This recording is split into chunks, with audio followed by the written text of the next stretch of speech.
Welcome again, everyone, to TNS Radio Ireland. You're listening to Mike Montagne, original 1968 architect of mathematically perfected economy, speaking on mathematically perfected economy and absolute consensual representation. Archives of this program can be downloaded freely at tnsradio.com from the category Mike Montagne and from the domain perfectedeconomy.org.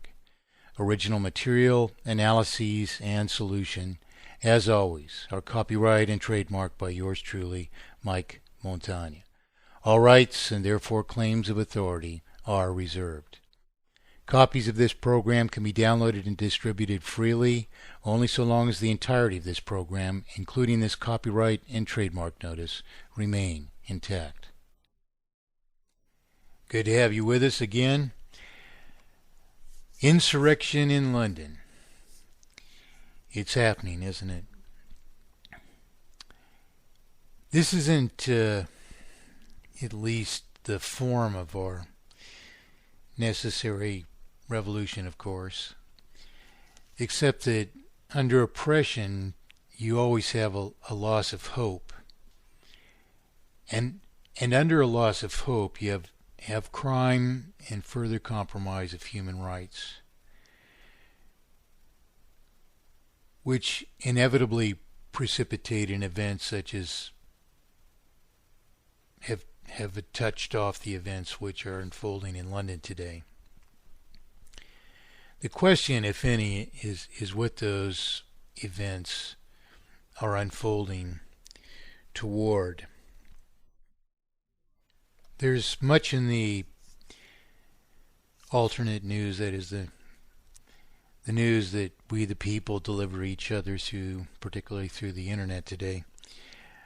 There's much that there is to see which is disturbing, because violence and unrest isn't the way that we accomplish change. It may signal our disposition or our common dedication to indispensable achievements which are before us. In other words, these kinds of things erupt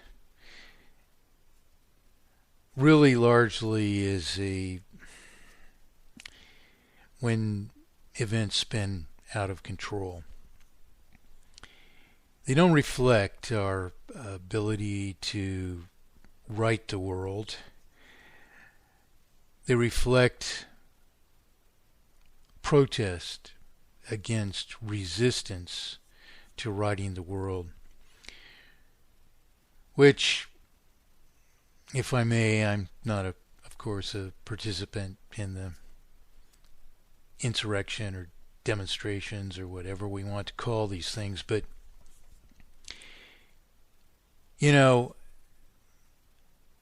time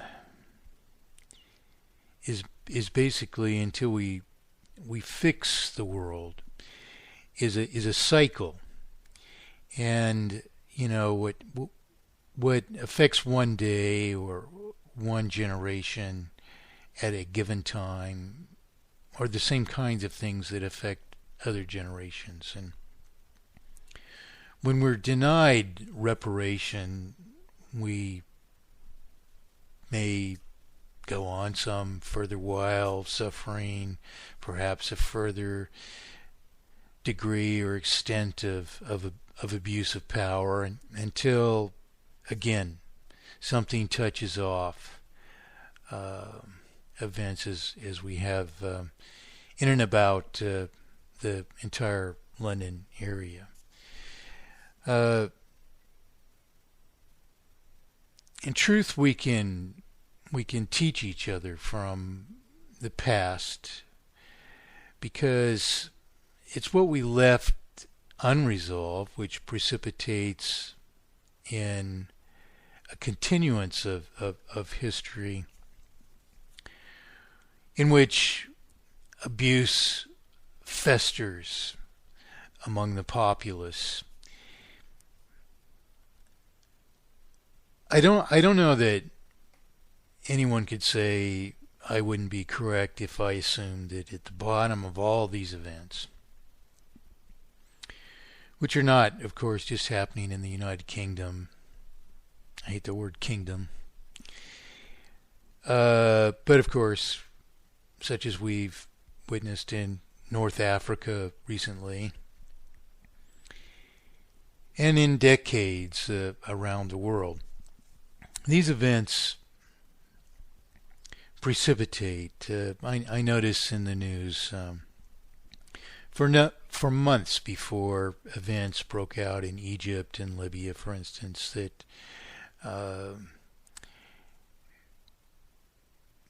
youth in particular were denied hope of prosperity. That is, there was had been long-term rising unemployment, largely to which the government was irresponsible. Here in the United States, for instance, I live in eastern Oregon. Counties abreast of the one which I live in had unemployment rates which were estimated by locals 25 years ago to be in the 20 plus percentile range. As we drive through those counties today, we find abandoned lumber mills, for instance, which was a major mainstay of the heavily forested area that I live in. You'll find projects in the middle of an abandoned lumber mill, an erection of a log home, for instance. Well, why does this exist? It exists and it sits in a state that was abandoned itself 10 years or so ago, because the mill was put out of business and to various extents until its equipment might have been used, or its area might have been used for such a purpose of as fitting logs together, and in a trial manner in which log homes are often built in one place and then dismantled and then taken to the eventual site at which they're erected. But you see these things everywhere, and because there are more empty storefronts than ever, there are going out of business sales, there are sales of products that can't possibly sustain the business, merely to attract people who have become, as a market, unable to consume further products because of, in truth, a perpetual multiplication of falsified indebtedness upon us. And so unless we trace the fundaments, the faults of our present state of affairs to their roots, we don't know what our real problems are. We march, or we demonstrate, or we participate in insurrection against loss of jobs, loss of hope, loss of quality of life. But that's all ineffectual unless we understand the roots of our problems and our actions relate to that. In which case, we're not going to burn down buildings which we would occupy as a prosperous business entity, perhaps tomorrow. If, for instance, we adopted mathematically perfected economy, protected ourselves as sovereign individuals instead. I'm just suggesting an alternate form for these protests.